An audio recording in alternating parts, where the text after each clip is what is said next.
بسم الله الرحمن الرحيم الحمد لله رب العالمين والصلاة والسلام على سيدنا محمد وعلى آله وأصحابه أجمعين اللهم علمنا ما ينفعنا وانفعنا بما علمتنا وزدنا علما وفهما وألحقنا بالصالحين رب اشرح لي صدري ويسر لي أمري واحلل عقدة من لساني يفقهوا قولي رب يسر ولا تعسر رب تمم بالخير أما بعد فالسلام عليكم ورحمة الله وبركاته. Урматтуу жамаат, биз буга чейинки сабактарыбызда Фатиха сүрөсүн башынан биринчи аятынан баштап түшүндүрүп бергенге аракет кылып келатабыз, тафсирин. Анан мурунку аятыбызда болсо Ияка нa'буду ва ияка настаин деген аятка келип, бирок истиананын маанилерин жалпы түшүндүрүп бергенбиз. Кээ бир эле жактар калган, ошол жактарды түшүндүрүү менен улай эле кийинки Ихдина сиротал мустаким деген 6-чы аятка кирип кетели. Истиана ва ияка настаин деги сенден гана жардам сурайбыз деп айтылганда, истиананын бир канча түрлөрү бар. Аллах Тааладан жардам суроонун бир канча түрлөрү. Ошонун эң жакшысы, эң абзели, эң Аллах Таалага эң жакканы, Аллах Таала эң жакшы көргөн истиана эмне? Эң жакшы көргөн истиана бул Аллах Тааланын башка айтканда Аллах Таалага ибадат кылууга жардам суроо истиана болуп эсептелет. Эң жакшы көргөн, эң жаккан, эң абзели дагы бул. Момун адам Аллах Таалага болгон сүйүүсү, Аллах Тааланын фазилетине үмүт кылуусу, Аллах Тааланын кар азабынан коркуусу канчалык күчтүү, катуу болгон сайын, мына ошол Аллах Тааланын ибадатына бекем болууга дагы көбүрөөк бенде суранга аракет кылат.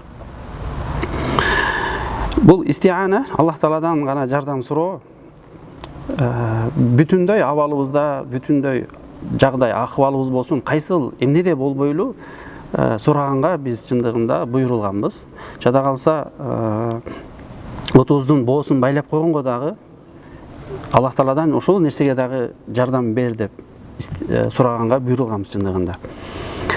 Эгерде Аллах Таала жеңилдетип койгон болбосо, ден соолук бербеген болсо, же бир иш кыларды ушул ишке тоскоолдуктар болуп калбосо, Аллах Тааладан башка ким ошол бизге жардам бере алат? Ким жолубузду ачып бере алат?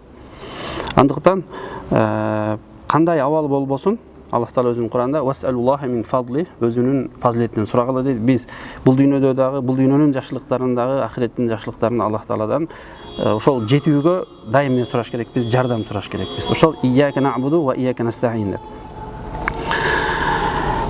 Бирок тилекке каршы кээ бир адамдар Аллах Тааладан жардам сураганда бул дүйнөлүк нерселерди гана сурашат. Машинеге жетейин, үйгө жетейин, же буга ар кандай жашообуздагы өзүгө муктаж болгон нерсенин баарын сурап. Бул дагы сураш керек. Сурабай турган нерсе эмес, ооба сураш керек. Себеби «Вас'алуллаха мин фадли». Маселе эмнеде? Маселе ошол сураган нерсеси берилген болсо ага, ал ошол нерсе менен алек болот дагы, Аллах Таалага ибадат кылуудан алыстап кетип калат. Маселе ошондо. Ал эми ал сураган нерсеси Аллах Тааланын сыноосу, аны сынаган себебинен сураган нерсесин бербей калса эмне болот ал? Дуа кылды, жашоосунда эч нерсе өзгөрбөй атат, болбой атат, анда бети башы бурушуп, жашоосуна тарынып, тагдырына нааразы болуп, өзүнчө бүгүнкү күндөгүдөй стресс болуп, псих болуп, ачууланып, өзү эле ачууланбастан ошо ачуулугун жандарына, баласына, үй бүлөсүнө, тегерегине, кошунага, көчөгө, бүт жака чыгара баштайт. Балким ошол Аллах Таала сураган нерсесин бербеди, эмне себептен? Аны сынап атат, сыноо максатында.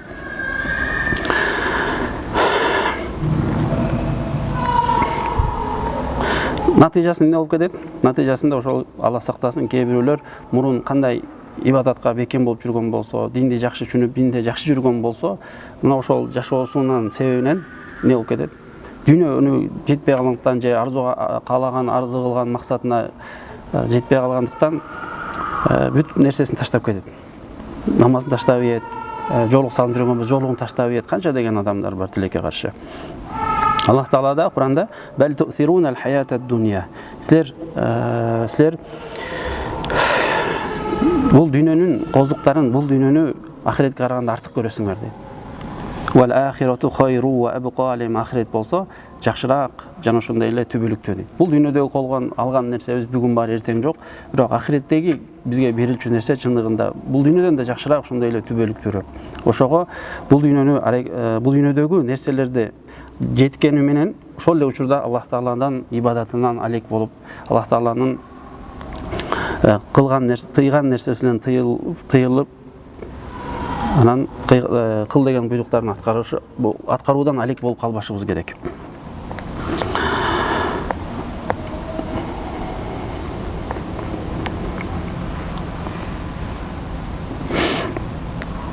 Бул ошол мурунку сабагыбыздан истиананын бир канча маанилерин айттык эле, ошонун кээ бирөөсүнө гана токтолдук.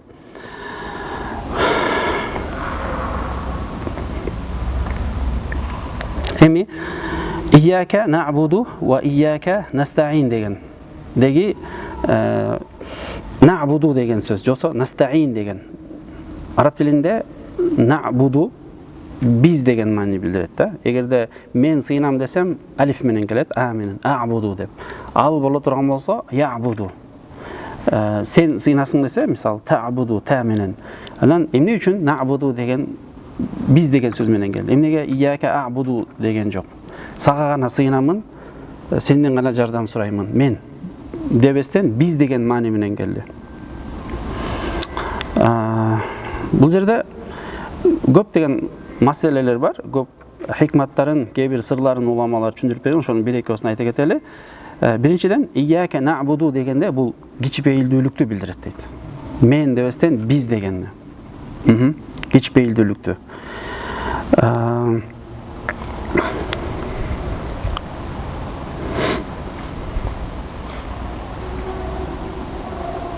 Ошондой эле дагы бир мааниси бул na'budu нун деген литазим улуулукту билдирет. Ибадаттын шарафын билүүбүз үчүн, шараф дегенде фазилетин, ибадаттын укмуш бир чоң нерсе экендигине ичине аралашып калыш үчүн, ошол ибадаттын ичинде мен дагы бармын деген сезимди билдириш үчүн ошо na'budu менен келген дейт. Мисалы, сыймыктуу нерсе, чоң бир иш боло турган болсо, ошол ишти ар бирөөсү өзүнүн атын болуусун каалайт. Аралашып калган болуусун жаккалайт. Бир иш болгон болсо, ошол иште мен дагы болгонмун, мен дагы салымымды кошком, мечит салса, же китеп жазса, китепте өзүнүн аты болуп калуусун, бир сыймыктуу ишке өзүн бир аралашып калуусун каалайт дайыма. Эми ибадат бул чындыгында жаралышыбыздын максаты өзү ибадат, ошондой шарафаттуу ишке, шарафаттуу амалга мен дагы ошол ибадат кылгандардын арасында кошулуп калууну билдириш үчүн ияка na'budu деген маанини нун менен келген, көпчүлүк маанисинде биз деген.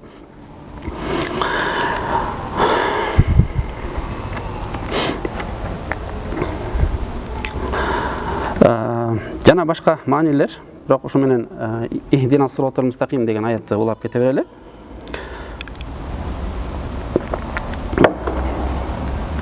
Биз ихдина сиротал мустаким деп бул аят мурунку аяттардан келгендигинин максатын кантип түшүнөбүз?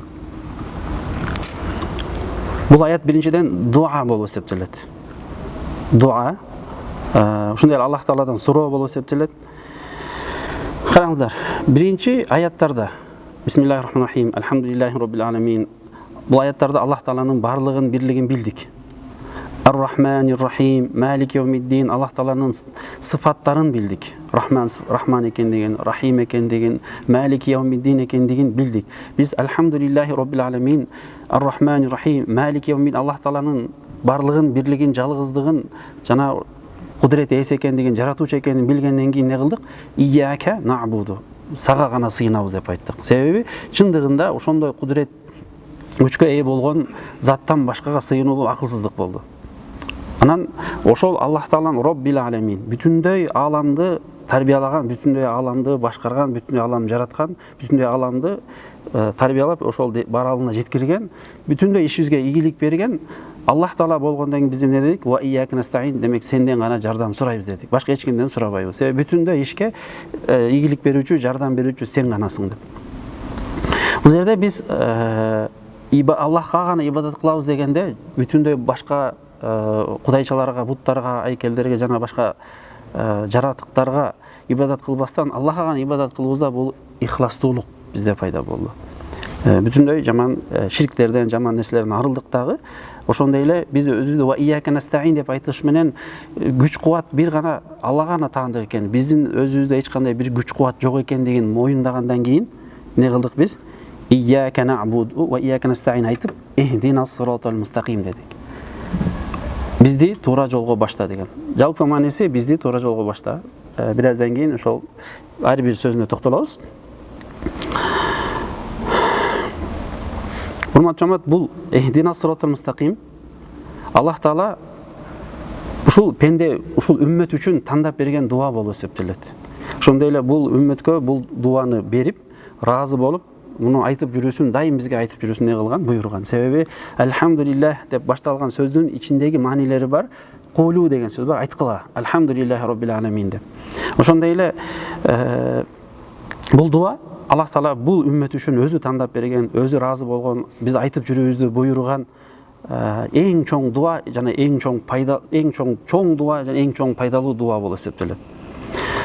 Аллах Таалага эң жаккан дуа дагы ушул аят болуп эсептелет. Эң чоң дуа, эң пайдалуу дуа, ошондой эле Аллах Таалага эң жаккан, жакшы көргөн дуалардын бирөөсү болуп эсептелет.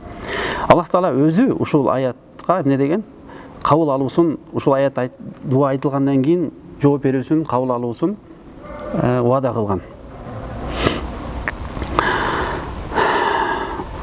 Хадис кудисиде эгерде пенде алхамдулиллахи роббил аламин десе, Аллах Таала мени хамадани абди, мени мактады дейт.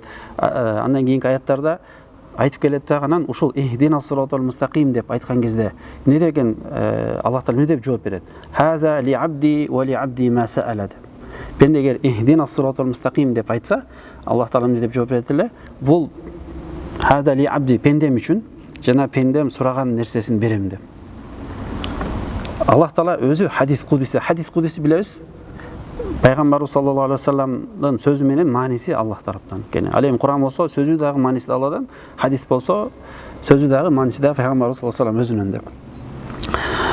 Демек караңыздар, биз Аллах Тааланын барлыгын, бирлигин таанып, ага гана ибадатыбызды билдиргип, андан гана жардам сурап, бүтүндөй барлыгыбыз Аллах Таала арнагандан кийин ихдинас сиротал мустаким, бизди туура жолго башта дегенде, бул эң чоң дуа деди, эң пайдалуу дуа, Аллах Таала эң жаккан дуа, эң өзү ыраазы болгон дуа. Ушул дуаны айтуу менен Аллах Таала эмне деди? Хаза ли абди, бул менин пендем үчүн жана пендем сураган нерсесин берем. Демек биз дуаларда ихдина Фатиха сүрөсүн окуп, же дуабыздан кийин Фатиха сүрөсүн окуу менен дуабыздын кабыл болуу себептеринин бирөөсү болуп эсептелет.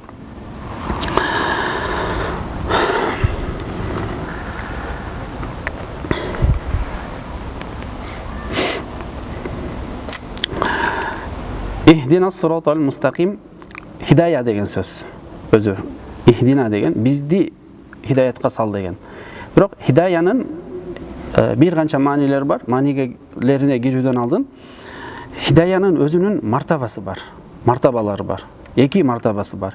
Биринчиси хидаятул иршад, туура жол көргөзүү хидаясы. Бул болсо акыйкатты көрүү, акыйкатты билүү, акыйкатты түшүнө билүү хидаят. Экинчи мартабасы болсо бул хидаятут тауфик. Аллах Тааланын тауфиги, тоопугу, ийгилик берүү хидаяты. Мунун мөмөсемде, мунун мөмөрөсү ошол жогоруда биринчи хидаяттагы Аллах Таала көргөзгөн акыйкатты көрө билген, ошо акыйкатты көрдүк, ошол акыйкатты кабыл алып, амал кылуу, акыйкат менен жашоо болуп эсептелет. Бул хидаянын даражасы. Биринчи акыйкатты көрүү, таануу, билүү, андан кийин ошол акыйкатта жүрүү, ошол акыйкатта амал кылуу болуп. Качан акыйкат ошол башка айткан жол болсо, хидая толук кандуу болуп эсептелет. Эки нерсе топтолгондо. Биринчиси акыйкатты көрүү менен, анан ошо акыйкатка амал кылуу менен. Эгер акыйкатты билбесем эмне болот? Ал хидаяда эмес, хидаят жолдо эмес. Ошондой эле акыйкатты билип туруп, акыйкатты билет, жүрөгүндө бар, бирок амал кылбасачы, ал дагы толук кандуу хидаят эмес. Качан ошол илим менен амалды бириктиргенде гана ошо толук кандуу хидаят болот дейт. Ошол ихдинас сиротал мустаким деп сураганда биз ошол хидаяга жеткиз деп дуа кылабыз. ошол хидаяны бизге көргөз деген мааниде айтабыз. Хидаянын эки даражасын билдик. Биринчиси акыйкатты билүү, ошол акыйкатка амал кылуу. Экинчиси. Эми хидаятта жүргөндөрдүн даражалары бар.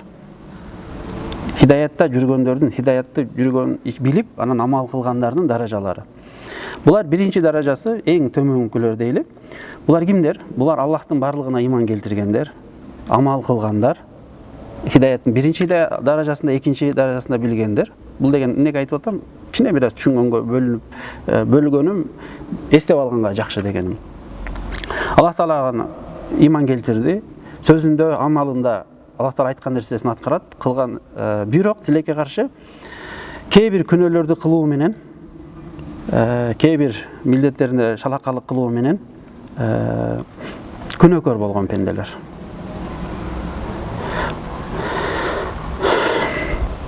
Булар өзлөрүнө зулум кылгандар, өзлөрүнө акыйкат, адилетсиздик кылгандар.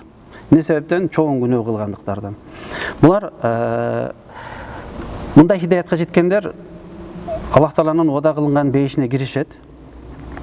Бирок ошол эле учурда эмнеге, эгерде бул дүйнөдөн тооба кылбай өткөн болсо, анда Аллахтын азабына, карына түшүп калуусу ыктымал бар. Себеби Аллах Таала ширктен башкасын бардыгын күнөөсүн кечирет дейт. Балким ошол күнөөсү себептен аны күнөөсүнөн арылтуу үчүн бир канча сыноолор менен күнөөлөрүн таптаза кылат. Жанагы күнөөлөрдөн арылуу деген дагы бир маселе бар. Бир сууну куйганда, тоодон бир нерсени, бир идишке суу куйганда, ал ичинен аккан суу кийинки өтүп, андан тазарып, анан кийинки өтүрүп, акырынкы суу таптаза болгон сыяктуу пенденин кылган күнөөсү дагы ошондой этаптарда тазаланат экен. Биринчиси, Аллах Таала балким бул дүйнөдө кээ бир оору менен, кээ бир кыйынчылык менен, ар кандай өзүнүн денесине, мал дүйнөсүнө же жакындарына сыноолорду берүү менен жанагы адамдын күнөөсүн кечирет. Эгерде андан дагы өтүп, бунун бардыгы тооба кылып өткөндөр, урматтуу жамаат. Себеби тооба кылып өткөн болсо, ал мусулман болгон болсо, ал бейишке киреби, кирбейби, буну Аллах гана тапшырабыз, Аллах гана коебуз. Бүгүнкү күндө бирөө күнөө кылып атсам болду, аны тозокко киргизбейбиз же бейишке киргизбейбиз. Эч ким билбейт, Алладан башка. Демек, анын күнөөсү себептен балким Аллах Таала бир канча кыйынчылыктар менен аны сынашы мүмкүн. Ал нерседен өтүп бул дүйнө өткөн болсо, анын күнөөсүн, кылган каталыктарын кечирилүүсүн, тазалоосу үчүн аны кабыр азабында, кабырда азаптоосу мүмкүн.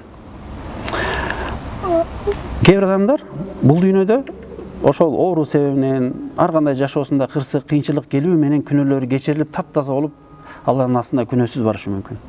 Кээ бир адамдар андан да өтүп, кабырдан турганда, кабырдагы ошол кээ бир кыйынчылыктарынын негизинде азапталып, кабырдан тургандан кийин таптаза болуп бейишке кириши мүмкүн. Ошол күнөөсүнүн кечирилишине себеп болот. Андан кийин, андан өтө турган болсо, кыяматтагы оор акыбалдар бар, билебиз. Кыямат жөнүндө көп деген маселелер бар. Кыяматтагы коркунучтуу абалдар ошол адамдын күнөөлөрүнүн кечирилишине себеп болот. Мусулмандардын. Андан дагы эгерде күнөөсү калган болсо, Алла сактасын, тозокко кирет. Ошол күнөөсүнөн качан тазаланып бүткөндөн кийин анан бейишке кирет тургандар булар.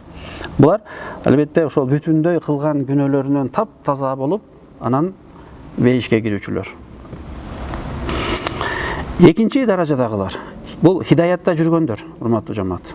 Хидаятта жүргөндөрдүн биринчи даражасы дейли. Эң төмөн. Экинчилер кимдер? Булар таквалар, муттакундар. Булар кимдер? Аллах Тааланын буйруктарын толук аткаргандар. Тыйган нерселеринен толук тыйылгандар. Мына ошол кылган амалдары себебинен Аллах Тааланын азабынан кутулушат да, Аллах Тааланын берешен чексиз сооп, ыраазылыгына жетишет. Бул таквалар. Үчүнчү даражалар булар кимдер? Булар мухсиндер, мухсинундер. Хадис Жибрилди билебиз баарыбыз. Хадис Жибрил деп айтылат. Хадис Жибрил дегенде Жибрил алейхиссалам пайгамбарыбызга келип, иман деген эмне, ислам деген эмне, ихсан деген эмне деп айтат. Ошол жерде ихсан деп эмне деп сураганда эмне деп жооп берет? Аллах антабудаллах кааннака тара. Аллах Тааланы көрүп турганыңдай ибадат кылуу. Эгерде андай сезимге жетпесең, анда фа иллам такун тара фа хуа ярак. Аллах Таала анда сени көрүп турат деген сезимге жетүү. Ошондой ибадат кылуу бул ихсан. Булар хидаятка толук кандуу жеткендер. Булар амалдарында дагы эптеп-септеп эмес, балким өтө сүйүнүү менен, өтө кызыгуу менен толук кандуу амал кылгандар. Булар ошол Аллах Тааланы көрүп тургандай ибадат кылуу. Жол болсо бардык амалдарында, бардык жашоосунда Аллах Тааланы көрүп турат, мени билип турат, угуп турат деген сезим менен жашоо. Мисалы, назым камера турат, камераны ойлонуп, сөз тандап, тура эмес сөз сүйлөйбөйүн деп кечке араң сүйлөйсүң. Же болсо 24 саат силерди бирөө камера менен тартып турса, кандай абалда болосуңар? Кандай абалда болобуз? Жөн эле уктаганда да түп-түз болуп калабыз да. Эми ошол камера бул. Бүгүн бар, эртең жок. Ал эми ахиретте Аллах Тааланын астындагы бүтүндөй амалыбыз элге көрүнөт. Ошондой эле ар бир жашообузда Аллах Таала бизди карап турат, көрүп турат, билип турат. Ошондой сезим менен жашаган бүтүндөй абал, мейли уктасын, кайсы жерде жалгыз болсун, ким кайсы жерде болбосун. Булар фарз намаздары менен эле чектелип калбастан милдет болгон, мисалы намаз, орозо, зекет, хадж, күчүктөрүнө жараша зекет, хадж. Чектелип калбастан бүтүндөй нафил намаздарын, зекет менен чектелбесен садакаларын, бүт нерселерди ашыгы менен аткаргандар. Булар эң жогорку даражалар болуп эсептелет.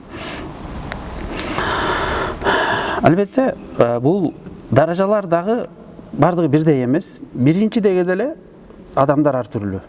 Таквалар деле ар түрлүү. Мухсин даражага жеткендер деле ар түрлүү болуп эсептелет. Мунун баарын чындыгында Аллахтан башка эч ким билбейт. Азыркы бөлүнүш жөнүндө Фатыр сүрөсүндө "Сумма авраснал китабаллазина астафайна мин ибадина" биз пенделерибиздин арасынан бул китепти мурас кылып бердик дейт. Пенделерибиздин арасынан бул китепти мурас кылып бердик.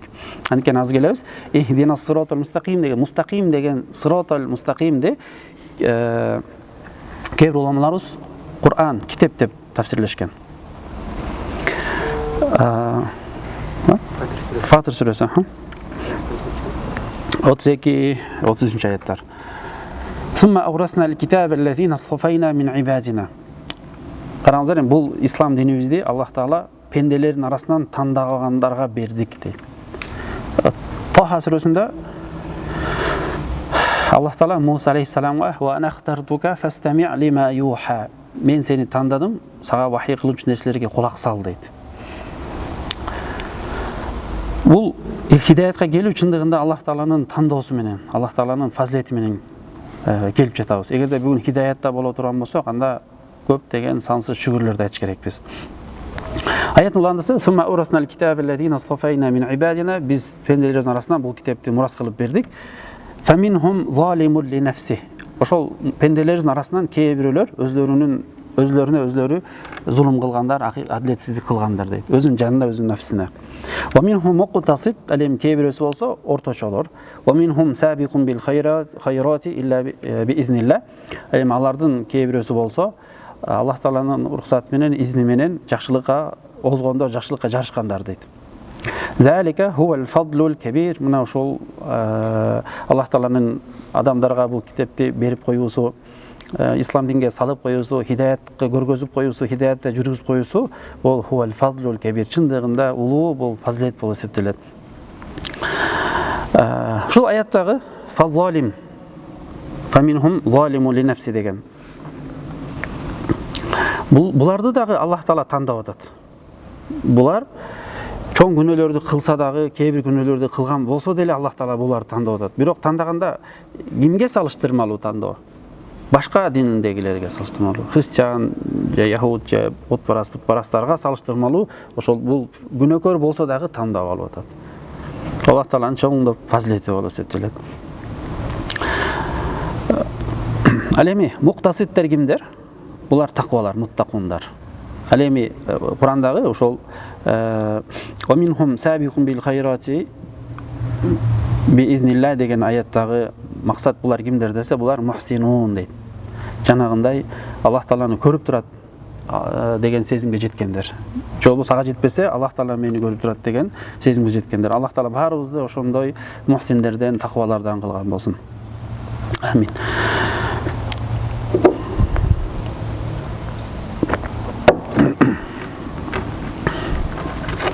ихдина. Хидаяттын даражасын билдик, билүү.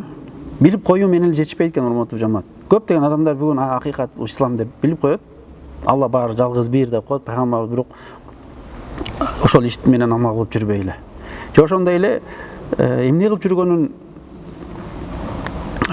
билбегестен эч бир туура жол, кайсы жол туура экенин билбей жүргөндөр бар. Демек бул хидаяттын даражасы билүү, андан кийин ошого амал кылуу. Ал эми хидаятта жүргөндөрдүн даражалары мусулмандар, таквалар, андан кийин мухсинундар дейлик. Ихдина. Мааниси эмне? Ихдина дегендин. Ихдина. Хидая деген сөздүн бир канча маанилери бар.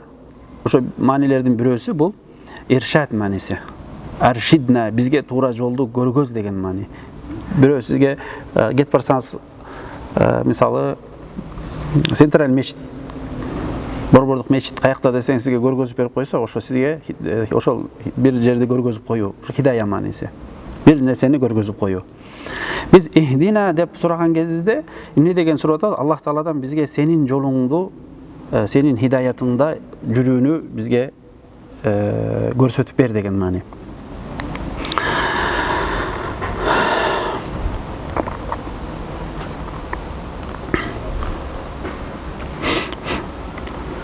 Ошондой эле хидаянын дагы бир мааниси, азыр бир аздан кийин токтолобуз. Ошол хидаятка жүрүүбүздү акыйкатты көргөз. Акыйкатты көргөзгөндөн кийин ошол акыйкатта бекем кыл деген мааниси бар. Саббитна деген мааниси, исбат, бекемдик мааниси. Эмне үчүн? Биз мурунку аяттарда Аллах Тааланын таанып билдик, акыйкатты көрдүк.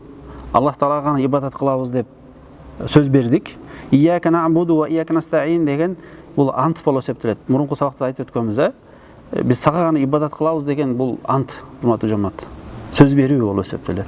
Сөз берип атат, биз сага гана ибадат кылабыз дедик. Башка эч ким ибадат кылбайбыз. Сенден гана жардам сурайбыз. Бул сөз ант болуп эсептелет. Ушул антыбызды Куранда көп жеринде Аллах Таала кийин эскертет. Майда сүрөсүнүн башында эле я айюхаллазина аману ауфу бил уқуд. Иман келтиргендер, уадаңарга бекем тургула дейт. Майда сүрөсүнүн башында.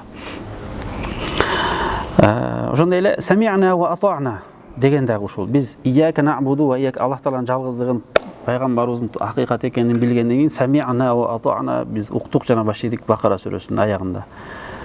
Уктук, башидик дедик, сагана сыйнабыз, сенден гана жардам сурайбыз дедик.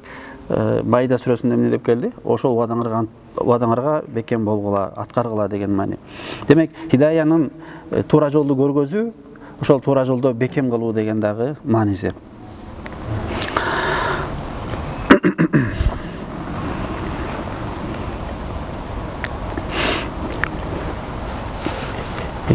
Эки мааниси бар дедик. Биринчиси туура жол көргөзүү, экинчиси ошол туура жолдо бекем болуу дедик.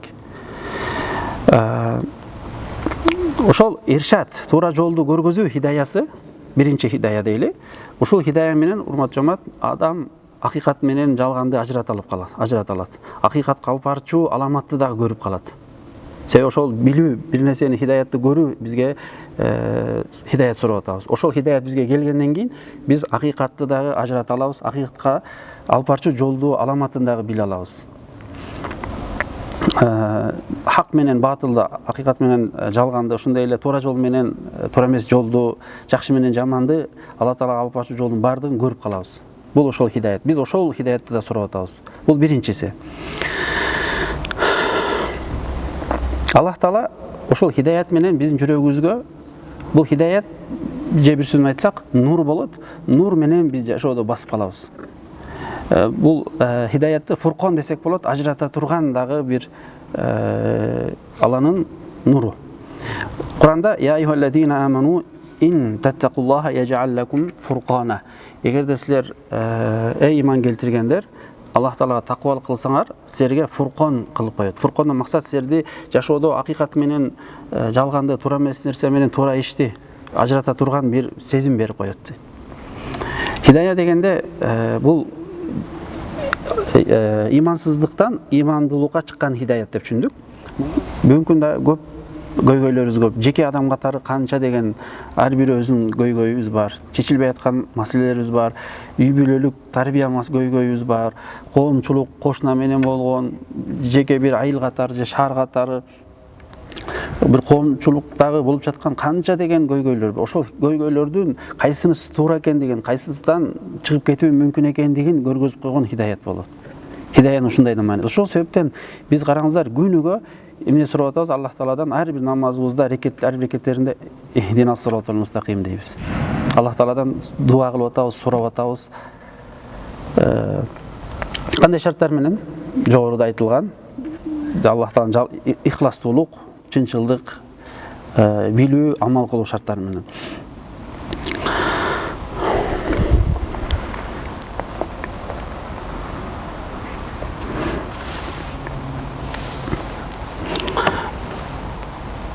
Biz жогоруда хидая деген маанисин, жалпылай маанисин билдик, даражаларын билдик, хидаятта жүргөндөрдүн даражаларын билип алдык. Эми ар бир хидаят сураган ихдина сиротал мустаким деп айтып аткан кезде, дуа кылып аткан кезде, же окуп аткан кезде, ар бир суроочунун неси бар? Максаты бар. Дуа кылганда эмне максат кылып атат? Аллах Таала ошол максатына жараша берет. Ар бир суроочунун сураганына жараша берет. Ихсан ээлери, мухсиндер, ошондо эң жогорку даражага жеткен ихсан ээлери эмнен сурашат Аллах Тааладан? Алар ошол хидаянын эң жогорку даражасын сурашат. Эң жогорку даражаны сурашат. Алар ошол хидаятка өтө муктаж экендигин бүтүндөй жашоосунда, сүйлөгөн сөзүндө, амалында, жүрүм турумунда көрсөткөнгө, чынчыл болгонго аракет кылгандар. Ал эми башкалары болсочу, тилекке каршы бул жерде ихдина сиротал мустаким эмне деп кээ бир адамдар бар, эмне деп сурап жатканын, дуа кылганда эмнеге дуа кылып атканын өзлөрү деле билбейт. Билесиздер, жөн эле кээде арабчаны жаттап алабыз, жөн эле окуй беришет. Булар арабча билет экен дегендей. Эмнени сурап атканын өзү деле билбейт. Же болбосо дуа кылган менен дуада максаттын эмне сурап атканын билбейт. Ал эми пайгамбар саллаллаху алейхи вассаламдын хадиси бар. Аллах Таала жанагындай капилет жүрөк менен сураган пенденин дуасын кабыл кылбайт деген. Эмнени сурап жаткандыгын өзү билбесе. Hatta yakuna minhum men ve huve la yedri ma yaqul. Misal dua kılıp жатат, бирок эмнени сурап жатканын өзү билбесе, ага эмне болот? Жооп берилбейт. Андыктан ихдина сиротал мустаким деген Аллах Таала бизге дуа кылышта үйрөтөт бул жерде. Биз хидаят сурадык, эмнени? Сирот ал мустакимди сурап жатабыз. Мындай белгилүү конкреттүү нерсени сурап жатабыз. Дуабызда дагы конкреттүү нерсени сурабыз, бул абзел болот.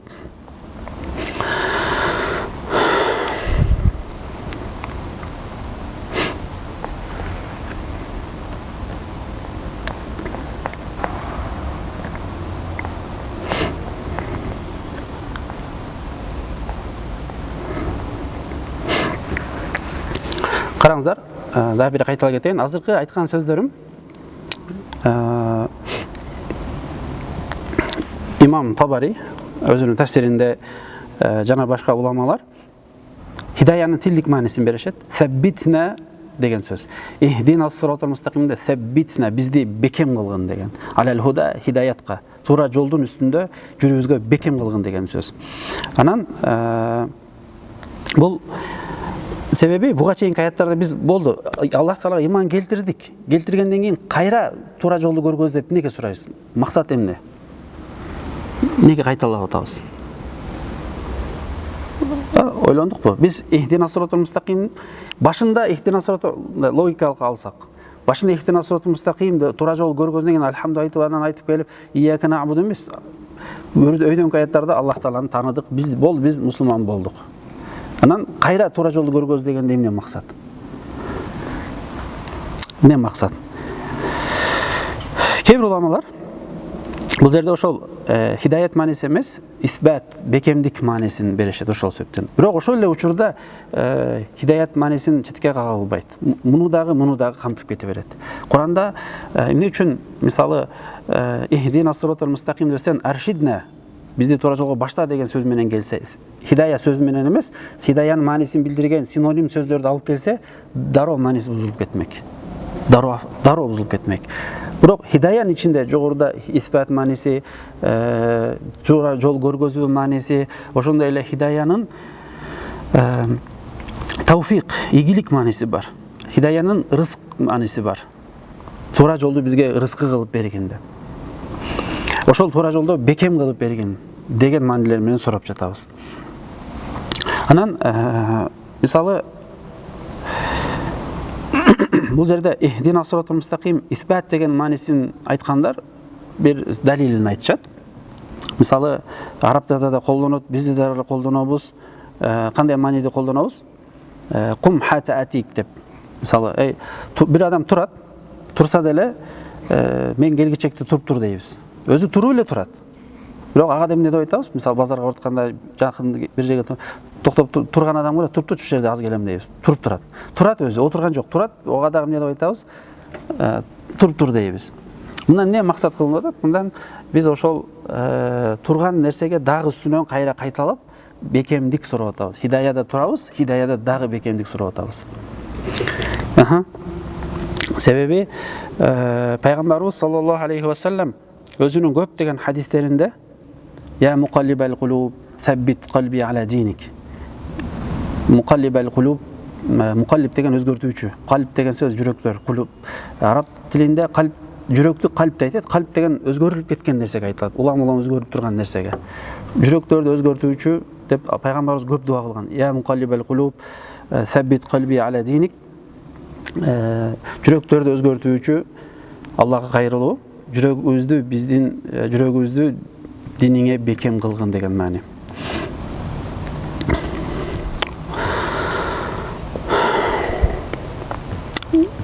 Караңыздар урматтуу жамаат. Ихдина сиротал мустаким. Ихдина деп биз Аллах Тааладан акыйкат жол сурадык. Ошол жолдо бекем болуубузду сурадык. Иман, хидаяттын дагы сурадык. Ошол эле учурда жашообузда дагы бүтүндөй кандай көйгөй маселе болбосун, ошол ихдина менен сурап атабыз. Ихдина сиротал мустаким. Жашообузда бизге муктаждыктын бардыгын камтыган ошол ихдина деген аяты. Ихдина сиротал мустаким. Эми ошол ихдинадагы ихдина деген эмнени билдирет? Бизди деген, бизди. Ихдини мисал мени деген менен келген жок. Неге? Эмне себептен? Мени туура жолго башта эмес, а бизди деген сөз менен келип атат. Жанагы сыяктуу. Ияка нa'буду ва ияка настаин. Ияка а'буду мен эмес, бизди деген. Бул жакта да бизди деп суроо берип атабыз. Эмне себептен? Эмне себептен? Биринчиден бир канча көз караш бар, уламалардын көз карашын айта кетели. Бул ихдина сиротал мустаким эле мааниси дуа. Аллах Тааладан дуа сурап атабыз. Караңыздар, биз ихдини мен эмес, бизди дегенде биз хидаятты, жогоруда айтылган бүт хидаяттын түрлөрү өзүбүзгө эле эмес, жаныбыздагы мусулмандарга, бир туугандарга да сурап атабыз. Ушул нерсени камтыш үчүн. Өзүнө дагы башка бирөөнө да дуа кылса эмне болот? Ал сооп алат. Ошондой эле дагы бир маселе айтылат да. Күнөө кылбаган тил менен дуа кылгыла деп. Ким күнөө кылбаган тили бар? Барыбыз күнөөкөрбүз. Күнөө кылбаган тил менен дуа кылгыла деп. Андан кантип дуа кылабыз десе эмнени айтат? Бир тууганыңа дуа кылсаң, периштелер сага валака мислу залик. Сага да ошондой болсун, вазият ашыкчасы менен болсун деп айтат дейт. Демек биз ихдина сиротал мустакимде хидаятты мага эмес, жанымдагы бир тууган мусулмандардын бардыгына бергин. Хидаятта биринчиден сооп алып атабыз.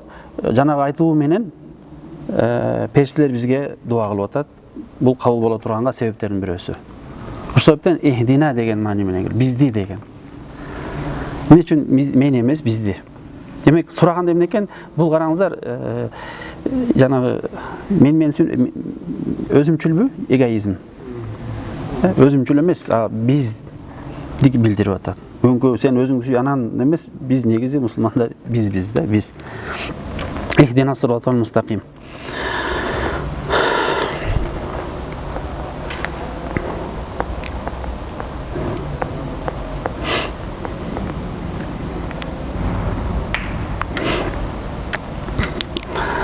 Дагы бир мааниси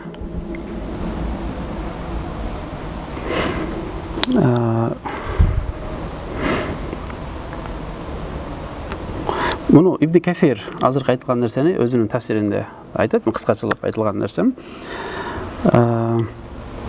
Ошол ихдина сиротал мустаким деп айткандан кийин, эгерде дуа болуусун бир адам кабыл болуусун кааласа, ушу Фатиха сүрөсүн ихдина сиротал мустаким айткандан кийин өзүнүн муктаждыктарын, андан кийин өзүнүн бир тууган мусулмандардын муктаждыктарын чечилүүсүн дуа кылды. Бул дуа кабыл болушунун неси бир себептердин бирөөсү. Дагы бир көз караш, ияка набудуга төп келүүбүз үчүн дейт. Биз сага гана сыйынабыз, анан бизди туура жолго башта деген. Себеби биз сага гана сыйынабыз, анан мен десе, ошонун ортосунда тилдик жагынан төп келбей алмак. Анан биз бул жакта дагы бизди деген эко шайкеш келиш үчүн ошол ихдина деген сөздү айтышат. Андан кийин дагы бир мааниси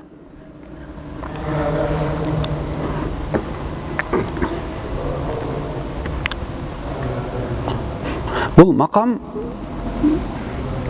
биз сага гана сыйынабыз, сенден гана жардам сурайбыз деп Аллах Тааланын ихдина сиротал мустаким колубузду көтөрүп, тизе бүгүп дуа кылып жаткан убудия макам, Аллах Таалага кулчулук кылуу, ибадат кылуу макамы болуп эсептелет. Бул эң Аллах Таалага муктаждыгыбызды билдирген эң чоң макам болуп эсептелет. Өзүбүздүн алсыздыгыбызды билгизүү макам болуп эсептелет. Анан мен дегенге караганда ошо биз деген кара бул мисалы бир кызматчы кул дейли, мурунку кул заманда. Кулу келип падышага мен сенин кулуңмун, мен сенин кызматчыңмын дебестен, биз сенин кызматчыңбыз, биз сенин кулуңбуз, сен айткан нерсеңди угабыз, сен нерсеге каршы кылбайбыз десе, ал падышаны караганда мен деген биз деген көптүктү билдирип, дагы эмнеси макам бийиктикти билдирип калат. Аллах Тааланын бул жерде Аллах Тааланын бийиктигин, улуулугун билдирет. Куранда ошол Роббана атина фид дуния, мисалы бизге бергин деген маанилерин баардыгы ушул маанилерди камтыйт. Өзүн эле эмес, балким жана ушул жолдо жүргөн, сенин хидаятында жүргөн баардык мусулмандарга биз хидаятыңды бер деген же ошо кайсы бир дуа айтса, ошол маанилер ичине камтылат. Курандагы биз деген маанилер.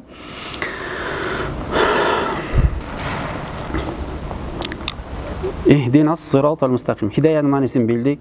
Эмне үчүн ихдина биз деген маанисин билдик, кээ бир мааниси. Анан ас-сиротал мустаким. Ихдина сиротал мустаким.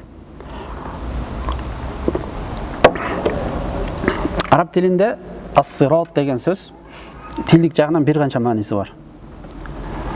Эмне үчүн мисалы тарик деген мааниси бар, жол. Сабил деген мааниси бар. Араб тилинде билдирген манхач, сабил, тарик баардыгы жолду билет, синонимдер. Бирок ошол эмес, сирот деген маани. Анткени сирот деген сөз ошол маанилердин баарын өзүнө камтып кетет. Сироттун дагы тереңирээк мааниси жол, кандай жол? Ачык, айкын, анан жапжарк болгон жол. Ошону сирот дейт. Бул сироттун сөздөрү. Сирот кандай жол? Биринчи жол бул ал-вадих, ачык, айкын, жап-жарык болгон жол. Сыфаттарын айталы сироттун кандай маанилер камтыгандыгын. Андан кийин биринчиси ачык, айкын, жарык болгон жол. Вадих. Андан кийин васи, өтө кенен жолду. Не дейт? Сирот дейт. Тар эмес, аябай кенен. Ким кааласа кирип кете бере турган нерсе. Дагы буландысы жеңил. Оор жол эмес, өйдө чыгып кылдый түшүп кыйын жол эмес, өтө жеңил болгон жолду сирот дейт. Дагы бир мааниси мустаким, түз болгон, түз болгон жол, кыйшык эмес. Бияка кире бербейт, түз болгон. Дагы улан мааниси адам каалаган максатына жеткире турган жолду не деп айтат? Сирот деп айтат. Демек, канча сыфаттары бар сирот деген маанилери: ачык, айкын, жапжарык болгон жол, түз болгон жол, жеңил, кенен, дагы адам каалаган максатын жеткире турган жол. Ошол нерсени эмне экен? Сирот деп айтат. Ихдина сирот. Муну Ибн Жарир өзүнүн тафсиринде ушул нерсени баяндайт.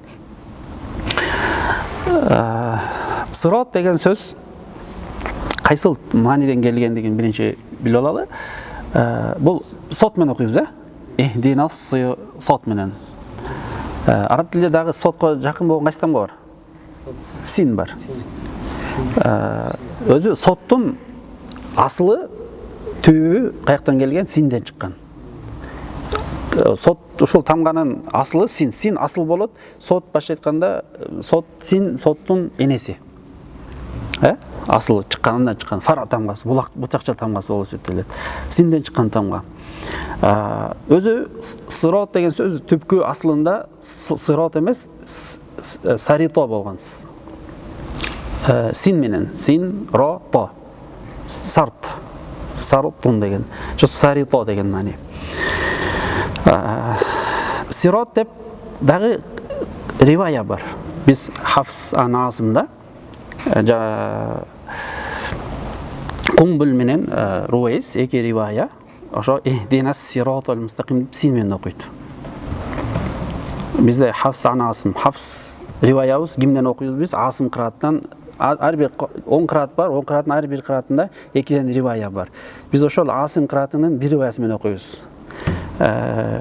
Ошол 10 кыраттын эки риваясы ошол син менен окуйт.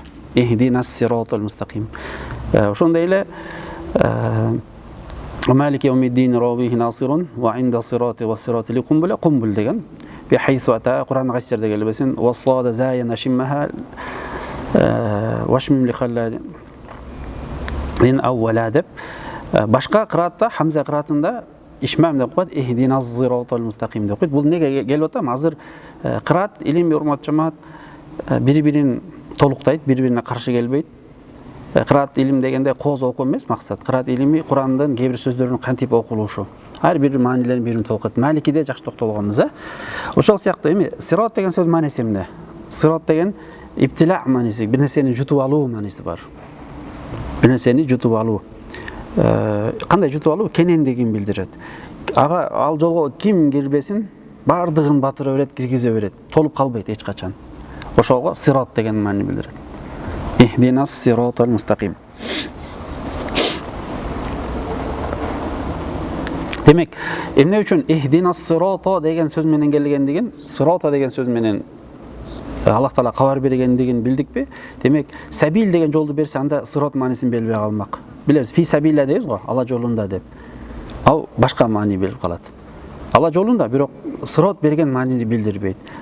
Тарик дей турган болсок, тарик дейбиз. Шари' дей турганбыз, бул көчө, жол.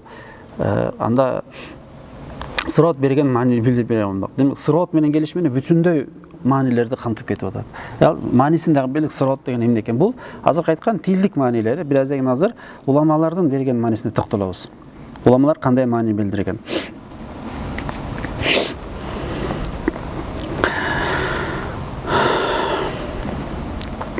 Эмне үчүн туура жол Аллах Тааланын ыраазылыгына, жаннатына, бейишине алып бара турган жол сирот деп аталды. Эмне үчүн? Жогоруда айткандай, ачык айкын болгондугу үчүн, түз болгондугу үчүн, жеңил болгондугу үчүн, кенен болгондугу үчүн. Аллах Таала бул динин өтө жеңил кылып койгон. Бүгүнкү кээ бир айткандай дин бир оор нерсе эмес, дин кайра өтө жеңил. Куранда Тоха сүрөсүндө ма анзална алейкал Кур'ан литашқа. Куранда сага бактысыз болуп калуң үчүн жүргөн жокпуз дейт. Жүргөнүбүз жок. Динибиз өтө жеңил негизинде.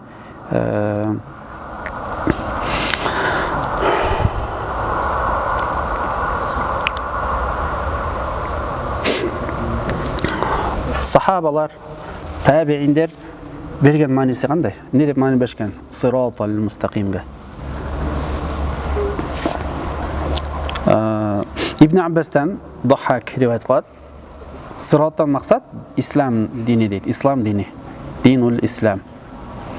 Бизде ихдина сиротал мустаким дегенде ошол ислам динибизге туура, ислам динибизди ачык айкын бизге көргөзгөн. Ошол ислам динибизде бекем кылган деген маани болуп калат. Ихдина сиротал мустаким. Ислам дегенде ичиндеги бүтүндөй нерселерди камтып калат өзүнө. Бул эң белгилүү, эң күчтүү дагы көз караштардын бирөөсү болуп эсептелет.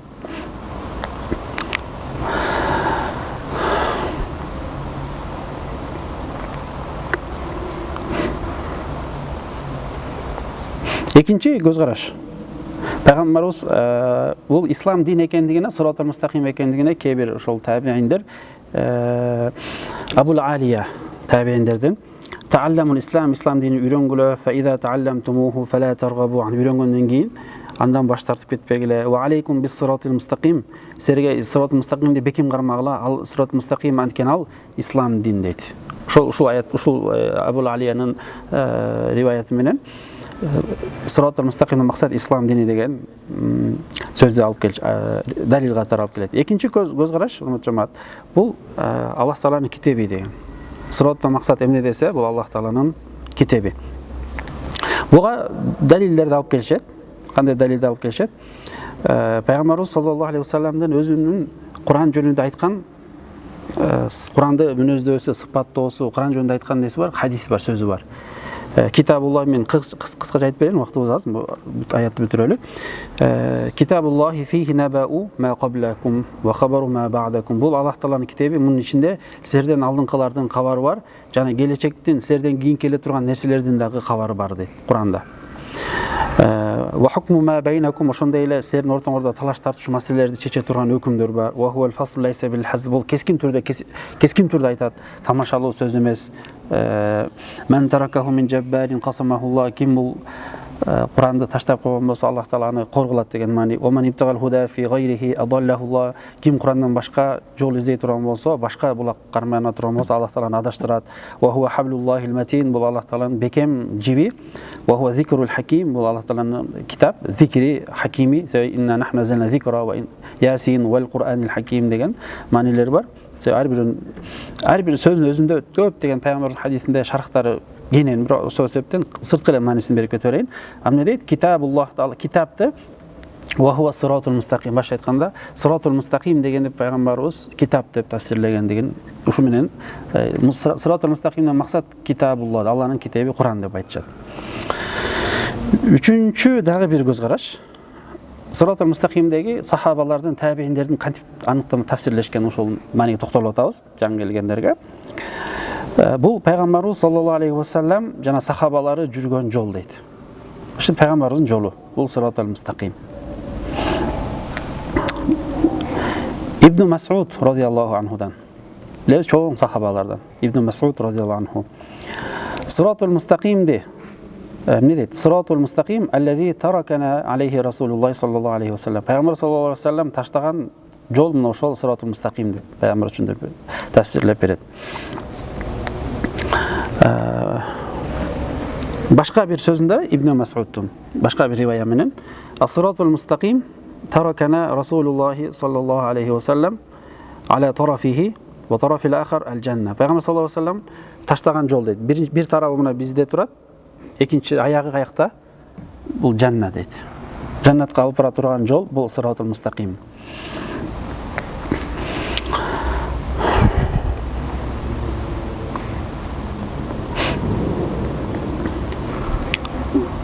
Дагы бир мустақим, сиратул мустақимден дагы бир мааниси бул хак, акыйкат жол. Бул Мужахид риваят кылат, Ибн Аби Хатим дагы риваят кылат. Акыйкат жол деп. Бирок, урмат жамаат, азыркы жогоруда айтылган дагы бир көз караш бар. Сиратул мустақимди пайгамбарыбыз саллаллаху алейхи вассалам жана Абу Бакр, Умар радиаллаху анху жүргөн жол деп. Абу Бакр, Умар радиаллаху анху жүргөн жол деген дагы уламалардын көз карашы бар. Бирок Ибн Касир өзүнүн тафсиринде ошол көз караштын бардыгы туура дейт. Бардыгы туура. Анткени бул бири-биринен ажырабайт, бири-бирин кайра камтыйт, бири-бирин толуктаган эле көз караштар. Болгону ар ким ар кайсы тараптан түшүндүрүп берген деп. Анткени ким пайгамбар саллаллаху алейхи вассаламды ээрчиген болсо, Абу Бакр сахабалар, Абу Бакр баш болуп, башка сахабалар радиаллаху анху бардыгын ээрчиген болсо, алар акыйкатты ээрчиди дейт. Хакты ээрчишти. Ал эми оманиттабал хак, ким акыйкатты ээрчисе, факат атбал ислам, чында ислам динди, иттабал ислам, ислам динди ээрчиген болуп эсептелет. Ал эми ким ислам динди ээрчиген болсо, факат иттабал Кур'ан, ал Куранды ээрчиди болуп эсептелет. Бардыгы бири-бирин толуктайт, бири-бирин камтый берет. Бири-бирине каршы эмес бардыгы. Бул өзүнчө көз караш эмес. Балким эмне экен? Ким пайгамбарыбызды сахабалар ээрчиген болсо, ал акыйкат ээрчиди, акыйкат ээрчиген исламды ээрчиди, исламды ээрчиген Куранды ээрчиди. Ал эми Куран болсо, ва хаблухул матин, бул эч бир өзгөрүлбөгөн бекем Аллах Тааланын жиби болуп эсептелет. Ва сиратухул мустақим, туура жолу болуп эсептелет. Бардыгы туура, бири-бирин кылат экен, толуктайт, бири-бирин кубаттайт, бири-бирине тастыктап кете берет.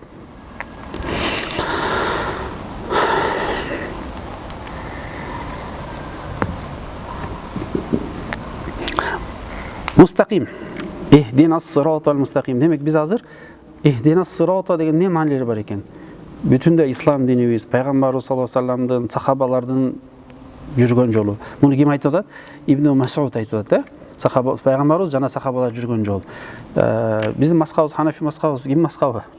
Ибн Мас'удтун пайгамбарыбыздын мазхабы. Пайгамбардын жолу деген сөз да. Себеби пайгамбарыбыз Ибн Мас'удтан Алкама Ибрахим Нахаи, андан кийин Хаммад, андан кийин Абу Ханифадан кийин шакирттери, андан кийин бизге чейин көрсөтүп берген жол. Имам Абу Ханифалар ошол жолду бизге реттеп түшүндүрүп берген. Демек, ихдинас сиротал мустақим урматтуу жамаат. Неге истиқама деген сөз келели, мустақим. Мустақим деген сөз бул деле араб тилинде эмне маани билдирет? Кайсы сөздөн келген? Туруу деген, мустақим деген түз жол деген сөз.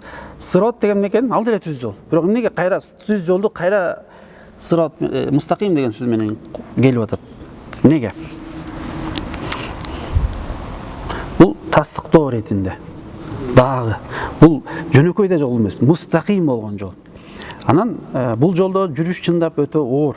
Кандай оор? Истиқома деген истиқоматта жүрүү оорбу же жеңилби? Оор, doğru эмеспи? Оор го аябай. Дайым 5 вакыт намазды каза кылбай, жамаат менен окуш, түз жүрүш, түз ойлонуш, аябай жүрүш чындап оор, кыйын. Истиқоманын bir мааниси бийиктөө мааниси бар урматтуу жамаат. Биз ошол Аллах Таалага жакындаган сайын, бүт амалдарды кылган сайын адам Алланын астында даражасы эмне болуп кете берет? Бийиктеп көтөрүлүп кете берет. Адам көтөрүлгөн сайын коркунучу өтө кулап кетүү коркунучу өтө көбүрөөк. Анан бийиктиктен кулап кетүү дагы мындай 1 метрден кулаган, ушул жерден отурган столдон кулап кеткен аганда мунарадан кулап кеткен, болсо минбардан кулап кеткен коркунучтураак. Же 5-этаж чоң кулап кетүү. Адам көтөрүлгөн сайын не кылат? Көтөрүлгөн сайын кулап кетүү коркунучу дагы көбүрөөк. Анан ошондой бийик даражага жеткенде не болот? Көпчүлүк адамдар бар бүгүн урматтуу жамаат. Башында келип аябай бийик даражаларга жетип, укмуш деңгээлге жетип, анан күндөрдүн биринде ар кайсы себептерден кайра эң төмөнгө кулап кеткендер. Канча деген адамдар бар, намаздарын таштап ийген, хижабын чечип ийген, түз жолунан тескери бурулуп кеткен, Кудай сактасын, динден да чыгып кеткен. Өтө төмөнгө кетип калган. Андыктан билесиздер, өтө таквалар, өтө жанагындай ихсан ээлери бизге караганда эч бир күнөө кылбайт, бирок дагы ибадаттары көбүрөөк. Неге? Анткени алар ушунчалык бийикке чыккан сайын коркунучу бар экендигин билип, дагы көбүрөөк ибадат кылып, дагы көбүрөөк Аллага ибадат кылышат. Дагы көбүрөөк ихдинас сиротал мустақим, бизди ушул жолуңда бекем кылгын деп дуа кылышат. Ихдинас сиротал мустақим деп биз Аллах Тааладан бизди туура жолго башта деп дуа кылдык да, дуа кылгандан кийин Аллах Таала бизге эмне деп жол көргөз билесиздерби? Эмне деп жооп берди? Бакара сүрөсүндө заликал китаб деп эсиңиздерде. Себеби Куран бири-бирине бардыгы байланышат. Бизге туура жол, хидаят жол деп не кылдык? Ихдинас сиротал мустақим. Сирот мустақим кандай мааниси бар эле? Бир мааниси китап. Туура жол. Бизге чыга албай атабыз, караңгылыктабыз. Кантип чыгыш керек биз? Кантип түз жүрөбүз? Кантип сен жолуңда бекем болуп, сенин ыраазылыгыңа жетебиз? Эмне кылыш керек биз дегенде Аллах Таала бизге эмне деди? Заликал китаб. Мына могул китеп менен деди. Ла райба фи, эч кандай шек күмөн жок. Худалил муттақин. Таквалар үчүн хидаят. Деп бизге хидаят китебин берди, дароо кечиктирбестен. Фатиха сүрөсүнүн Бакара сүрөсүнүн келишинин ортосундагы бир мааниси. Сиротал мустақим да бир мааниси эмне эле? Китап мааниси, Алланын китеби. Куран бул байланат. Андан кийин сиротал мустақим деп биз туура жолду көргөз деп сураганда бизге туура жолду жүргөндөр керек бизге. Кимдер алар? Сиротал лазина ан'амта алейхим. Туура жолду жүргөндөр, бизге үлгү болуп бере алчулар. Алар ошо жолду басып өткөндөр бизге үлгү. Аларды карап ошолордун жолунда дейбиз. Алар кимдер? Алар кимдер экен иншалла кийинки сабагыбызда улайбыз. Алхамдулиллахи роббил аламин. Саллаллаху алейхи ва Мухаммад ва аля алихи ва асхаби ажмаин. Аллах Таала баарыбызга туура жолду хидаятында жүрүүнү насип кылган болсун. Алхамдулиллахи роббил аламин.